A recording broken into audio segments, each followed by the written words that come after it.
Ven, vamos a concluir la séptima aliyá de la Parashat Hukat y vamos a revisar el capítulo 21, versículo 21, y vamos a terminar el capítulo 21 y empezamos de inmediato el capítulo 22 y solo leeremos el versículo 1. Leemos en la Torá.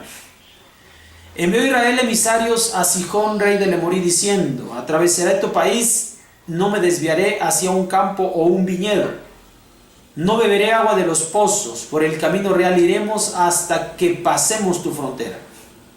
Pero no dejó Sihón a Israel pasar por su territorio. Reunió Sihón todo su pueblo, salió al encuentro de Israel en el desierto, llegó a Yatz y guerreó contra Israel. Lo batió Israel a filo de espada, tomó posesión de su tierra desde Arnón hasta Eliabok, hasta los hijos de Amón, porque era fuerte la frontera de los Bené de Amón.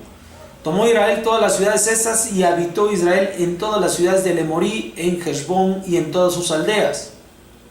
Porque Heshbón era ciudad de Sihón, rey del Emorí, y él había guerreado contra el primer rey de Moab y tomó toda su tierra de su mano hasta Arnón. Por eso dirán los proverbistas: vengan a Heshbón, se construya y se establezca la ciudad de Sihón. Porque un fuego salió de Heshbón, una llamarada de Kiriat Sihón, consumió a Ar de Moab, a los dueños de las alturas de Arnón. Ay de ti, Moab, has perecido, pueblo adorador de Kemosh. Pues a sus hijos huyendo y a sus hijas en cautiverio en manos del rey Emorí Sihón. Pero el reino perdió Heshbón hasta Dibón y asolamos hasta Nofaj, que está junto a Medeba. Y habitó Israel en la tierra del Emorí. Envió Moshe espiar a Yaser, y tomaron sus aldeas y expulsaron al Emorí que estaba allí. Se dirigieron y subieron camino de Bashán, y salió Og, rey de Bashán, a su encuentro, él con todo su pueblo, a la guerra en Edrei. En Edrei. Entonces dijo Adonai a Moshe: no le temas, porque en tu mano lo entregué, con todo su pueblo y su tierra. Le harás tal como le hiciste a Sihón, rey del Emorí, que habitaba en Heshbón. Batieron a él, a sus hijos y a todo su pueblo, hasta no dejarle sobreviviente, y tomaron posesión de su tierra. Partieron los Bené Israel y acamparon en las estepas de Moab, allende el Yardén, frente a Jericó. Bien, aquí vamos a ver cómo se están narrando las dos batallas que Sihón, que va a tener contra la ciudad de Sihón y contra el rey de Bashán. Dos batallas, dos victorias que va a tener Moshe para el pueblo de Israel, dirigidas por él, y en cada una de ellas se va a narrar lo que ya mencionábamos hace un tiempo. Si esos acontecimientos se dieron en esta tierra, entonces está impregnada del conocimiento de Hashem. Si alguno puede bajar el conocimiento a través de su propio conocimiento, va a recibir fortaleza espiritual acerca de ello. Ahora, también se empieza a clarificar esta idea con la cual Hashem ha llevado al pueblo de Israel a esta tierra, porque en esta tierra los pueblos estaban viviendo en idolatría, en una idolatría en la cual sus inocentes estaban siendo victimizados por sus ídolos, por su idolatría, por su conocimiento.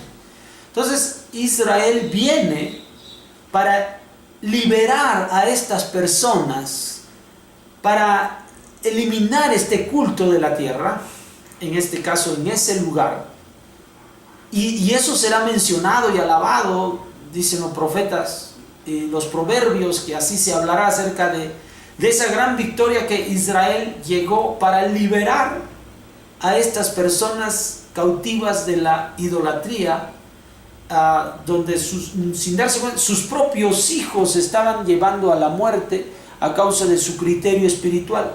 O sea, Hashem lleva a Israel para liberar a los pueblos estos.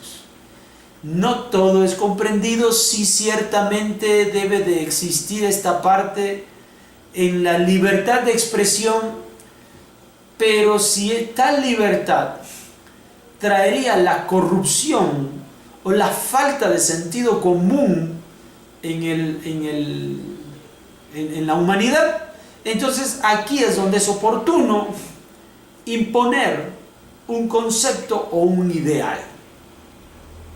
Y como el sentido común del ser humano se pierde fácilmente y puede pensar que su sentido es correcto aún estando incorrecto, el único que determina cuál es lo correcto pues es Akadosh Baruj Hu. Y lo hace a través de los mandamientos. Externa y expresa esto a través de los mandamientos. No lo hace de forma oculta o no revelada, sino al contrario, lo revela, y en eso hay una lógica. Los mitzvot tienen una lógica, como ya decimos, pero hay mandamientos que son los hukim, que después de haber entendido el proceso lógico, nosotros vamos a poder aceptar también estas porciones de los mandamientos llamados hukim como también procedentes de Hashem, y esto gracias al desarrollo espiritual que nosotros hemos tenido. Acabar con la idolatría es un concepto básico, porque la idolatría exige el sacrificio de vidas. Y si no se detiene eso en la humanidad, entonces la humanidad va a dejar de existir. Y esa es la razón por la cual se impone por la fuerza esta ley, y Akadosh Baruj Hu usa al pueblo de Israel. Hoy en día, con la ayuda del cielo, estas cosas han cambiado en su mayoría. Las naciones del mundo en su mayoría ya han superado estos conceptos, pero todavía conservan algunas ideas que están en perjuicio de la propia humanidad y no se han dado cuenta. La Torah viene para aclarar estas cosas, primeramente convencerlas de que esto es equivocado, pues ya se entiende que la humanidad tiene cierto desarrollo.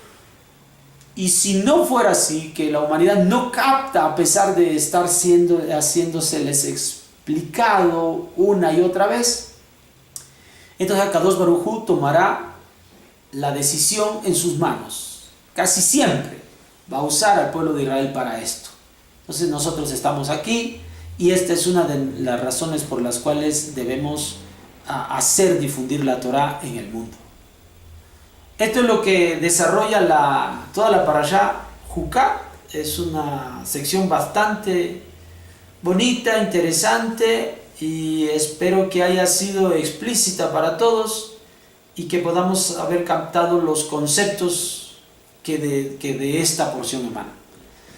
Nos veríamos para la siguiente parashá, que es Balak. Así que Shabbat Shalom.